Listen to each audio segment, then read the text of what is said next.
We was taught that you were supposed to shine on your own, stand on your own 2 feet, be your own man, be an individual, be strong in character and not bend down and break and not fold under pressure. So when you climb, you had to fight and claw and climb your way to the top. It wasn't no, hey, let me work within the system and do this and do that. Man, them guys get overlooked all the time. You know, apparently though, you got younger people that don't buy into that mentality. They believe in the hard work and the team effort and the group effort and not necessarily beating your chest and pointing to yourself and I, me. You know, they more like a quiet, unassuming type person. You know, but again, I still fail to see where anybody that's really, really humble and really, really unassuming has been elevated to the top. Okay? Now, I'm not saying they don't have their moments where they shine, but for the most part, man, I mean, you got some people, man, they living for that glory and that fame. They living for immortality. You know what I'm saying? They want people to talk about them long after they're gone. You know, and I just don't see a quiet, unassuming person being somebody that'll be immortalized. You know? So there's something to be said for that. But also, I want to say that, like him or not, he will be missed. When he retires, when he finally retires, he will be missed. I mean, there is going to be a huge void that's going to be left in the fight game, especially in the middleweight divisions. Once again, when I say middleweight divisions, I'm saying anything from 140 pounds all the way to 168 pounds. Okay, those weight classes right now are loaded with talent. Okay, and the mark that he's setting right now, it's going to be a long time before anyone breaks that mark.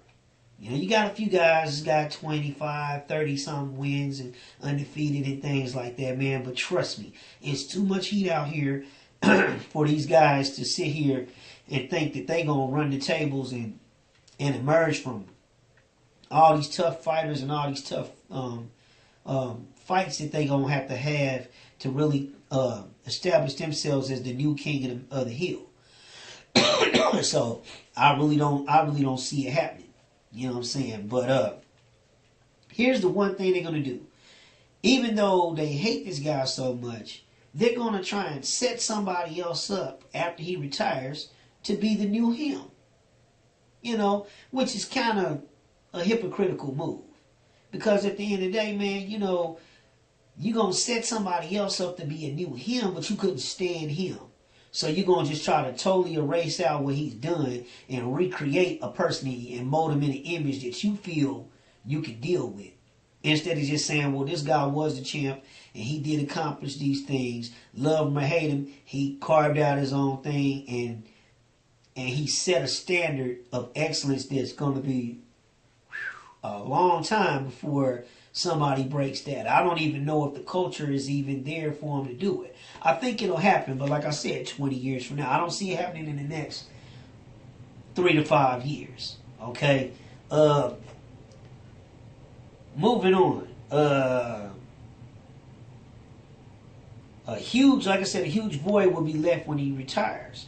You know, and many will try to fill that void, and many will fail. Okay, and it's because you're going to start seeing how hard it was or how hard it is to do what he did when it's on there. You know, if Keith Thurman is that guy, man, we'll see. We'll see. He going to have to fight a lot of good fighters, man, and beat them. And quite frankly, I don't think he can do it. I think he's good, but I got to see him. What's he going to do against Erislandy Lara?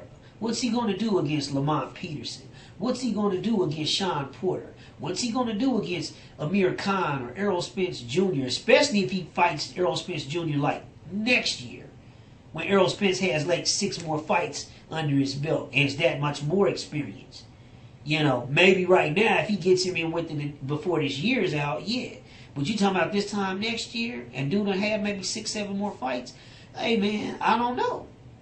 You know, and all these people that want to argue and say, they know, none of us know. So quit saying that, man. Just say how you feel. If you disagree, then just disagree. But, man, I mean, I don't see it, man. I just don't see it. I don't see nobody that doggone cold or that special or that clearly that much better than everybody else. Man, y'all keep forgetting This dude was born to do what he did. You know what I'm saying? Look at the family he came up in. This dude been doing this stuff since he was a baby damn near. You know what I'm saying? He's a second generation athlete. He was primed for greatness. You understand what I'm trying to say? He was primed for greatness. So, I mean, it's not that hard to really realize why this dude did that. These guys, man, these guys coming up, I'm not saying they're not good, but I'm just saying, man, you fighting your equals. You know, you fighting your equals. So it's like, man, we got to really see. We got to really see how skilled these guys are.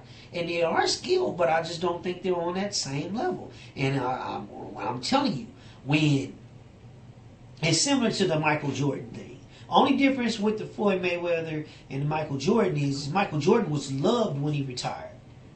And is still loved.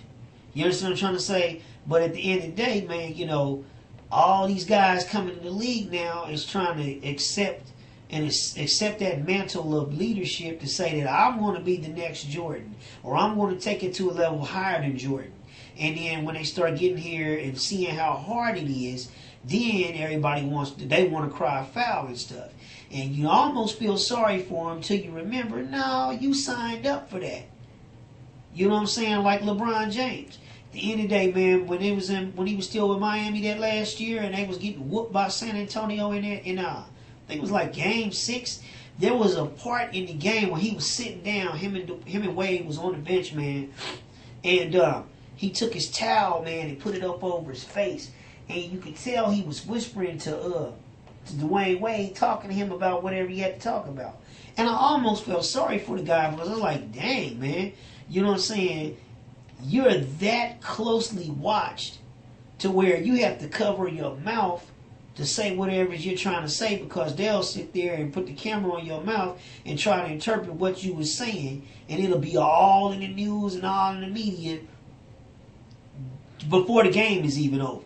When the game's over, they're going to be, hey, well, why did you say what you said? You know, they be done figured it out. You know what I'm saying? And that's kind of messed up.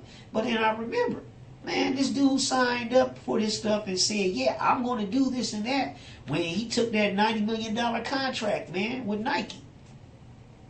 When they made that first commercial for his first game, and they got him in there, and he gets the ball, and he gets quiet, and he holds the ball, and everybody shuts up, and everything stops. Then he smiles and starts dribbling and playing, you know. I mean, that's, hey, I'm a witness, you know, with the Powerade, Sprite commercials, the Nike deals, and all of that, man. So, you know, I don't feel sorry for you, dude. You know, because at the end of the day, like you said, when y'all lost that first year in Miami, well, I still got money. Okay, well, you got your money and everything. I mean, the dude still has a chance to do something great in basketball, you know, which is probably be the only player to take every team that he's ever played for to the finals and win a championship with every franchise that he's been on. You know, so, I mean, that'll be a standard that he can set that probably won't be broken for a long time. You know what I'm saying? But at the end of the day, it's very hard to replace a legend like that. And that's exactly what these guys are going to realize when they start trying to step up here and try and do or duplicate what Floyd Mayweather Jr. has done. You're going to see how very hard it is. The only thing is you have the general public's blessing until you lose. You know what I'm saying? And honestly, even if people still support you, you lost. So if you go short of that, 49 victories, 48, 49, whatever it is, man, then hey, it's over. You see what I'm saying? You can't break the streak. So, I mean, you know, at the end of the day, you know, you go down maybe as a Hall of Fame career, maybe as a great fighter, but you're going to have to say, well, I wasn't able to do what Floyd did. Okay? Moving right along.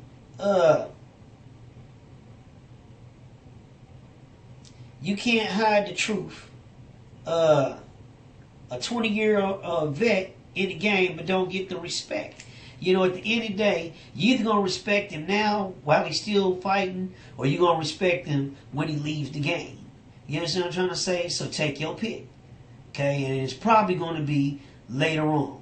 You know, and it's going to be funny to see if they try to do a spin on it 20 years from now with some revisionist history and try and say that he was this love champion. Now, I will say this, and I've said it before in other videos, and I'm going to say it one more time. Outside of the black community, Floyd Mayweather Jr. is not considered a respected athlete. You know what I'm saying? He is the real life